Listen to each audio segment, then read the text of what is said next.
subscribe, like Radio 360.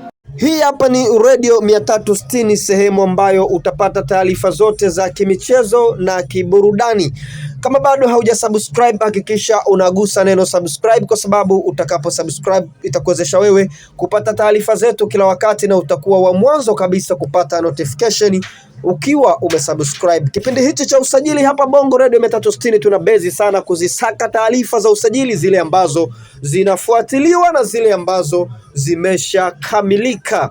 Sasa taarifa ikufikie kama ambavyo unaona hapo pichani kutoka mitaa ya Msimbazi. Klabu ya Simba Sports Club imetangaza usiku huu kwamba imemleta huyo mwamba pichani, amekuja kwenye klabu ya Simba na akiwa kama mtu ambaye anahusika kwenye utafsiri wa video, yani kwenye mechi za Simba au wakati wanataka kucheza na mpinzani, basi kocha atahitaji kupata takwimu, kupata kuangalia kiufundi mpinzani, mbinu zake, anacheza mpira wa aina gani. Basi huyu jamaa kazi yake ni kukusanya zile video, alafu anazisoma, anazitafsiri na kumwambia kocha kwamba hawa watu wapo hivi, wapo hivi, wapo hivi. Kwa hiyo huyu ni kocha wa klabu ambaye anatumia ukocha wake kwa kusoma video za wapinzani na kufanyia kazi mapungufu yao na madhaifu yao. Huyu hapa kutoka Msimbazi, na hii hapa ni Radio 360. Kama bado haujasubscribe, subscribe. Tukutane tena kwenye taarifa nyingine.